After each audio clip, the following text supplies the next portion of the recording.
English teacher takes care of the second worry, and Mesquite Pit Barbecue did a great job of taking care of my last worry. As some of you may know, public speaking is the #1 fear in America. This is followed closely by death, heartbreak, spiders, and being asked for money at a luncheon. What does fear have to do with scouting, you may ask? Well, if Mr. Park had asked me to come speak to you 2 years ago, I would have flat out said no.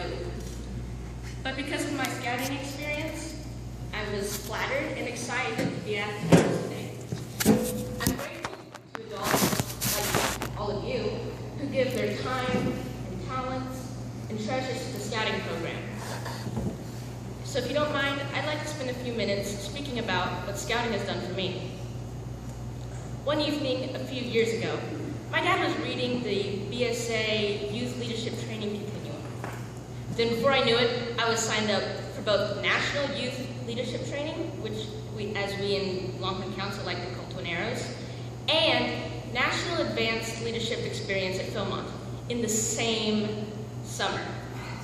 I was timid about taking this training as it would be a new experience for me, and it would be my first experience out in the real world for a few weeks without my family there.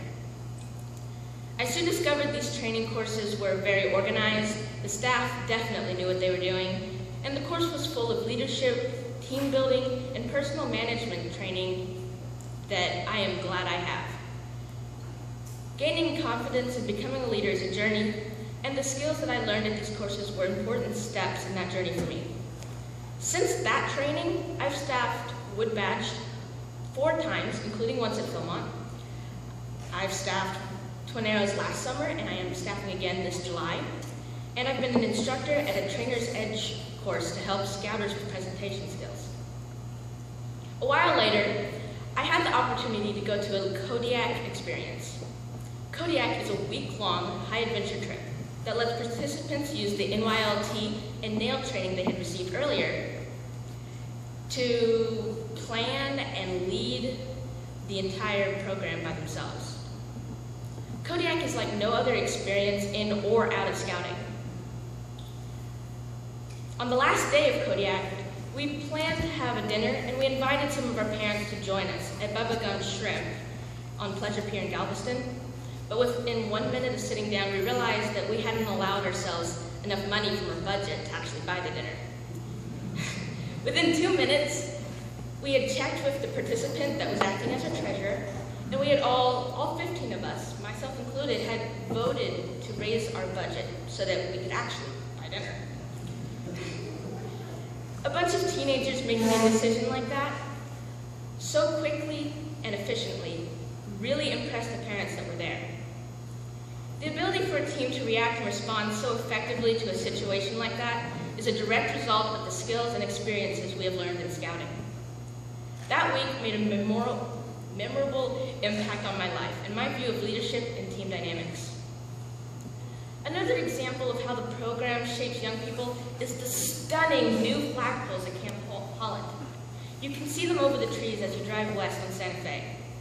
Micah Brownlee raised over $4,000, led a team of volunteers who worked over 200 hours to install these poles for his Eagle Scout project. I often hear remarks about the change in Micah Brownlee, from the beginning of the project when he saw the vision, but he wasn't quite sure he would do it, to the can-do confidence and attitude he had as he laid the last stone in the concrete. These experiences are not only common in the scouting program, they are the vision. The vision is the Boy Scouts of America will prepare every eligible youth in America to become responsible, participating citizens and leaders who are guided by the Scout Oath and Law. While leadership and confidence are important skills, I have also had lots of fun experiences.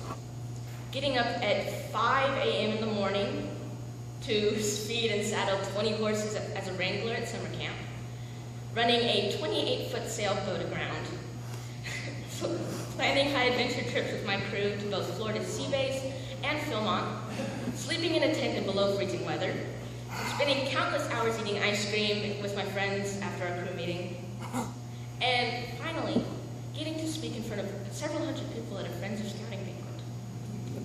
All of this is possible because of people like you who are willing to support this program. My scouting experience is not unique.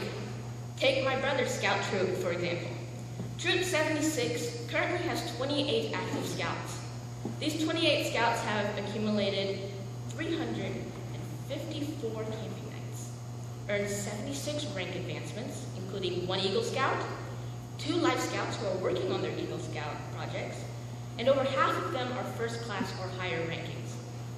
They have earned a total of 303 merit badges and have more than 140 in progress. This includes 11 my brother is working on, 4 of which only have 2 requirements left to finish. So who can I talk to about creating a procrastination merit badge? My brother's troop is one of 40 units in the Brazos Valley District, with 718 scouts registered in the district. The Longhorn Council has 16,550 scouts registered in 749 units. 7 of these units in Brazos Valley are venturing crews. Of the 55 ventures, 19 of us are young women. As you can see, the scouting program provides opportunities for many young people to learn and grow.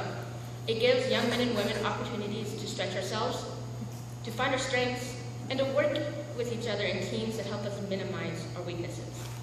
We are exposed to training, adventures, and experiences that are unique and rare that really do make a difference in our lives and those around us.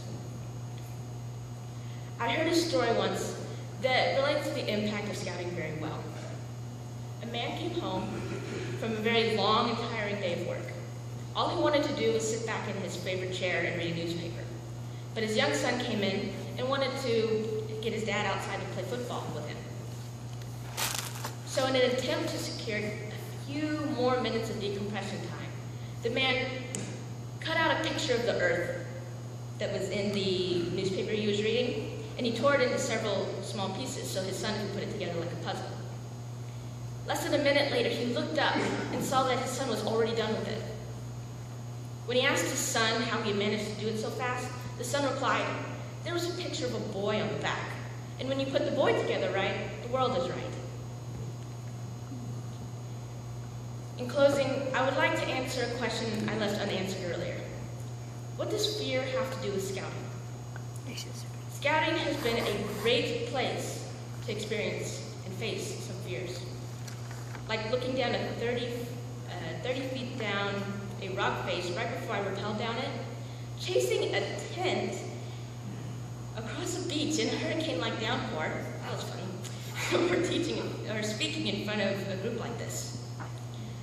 I've realized over and over through scouting that fear only exists before an experience. Once we decide to do the thing we fear, the fear becomes bravery, which is one of the scout laws. This is how the contributions of scouters and friends of scouting like you bring life to the words of the Scout Oath and Law.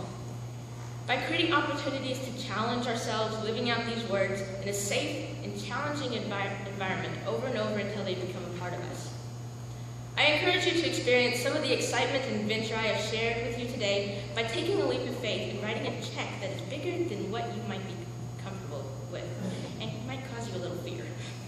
I promise you that that act of bravery will result in opportunities for citizenship, adventures, and leadership that will prepare young people to make ethical and moral choices over their lifetimes by instilling the values of the Scout Oath and Law, which, by the way, is the mission of the Boy Scouts of America. Thank you for the opportunity to share my thoughts with you, and please let me take my leave now. I'm going skydiving this afternoon with my venturing crew. Yeah, actually, that's against the Guide to Safe Scouting, so not really. But I am late for my English class at Weatherford College. Now, for a woman who needs no introduction.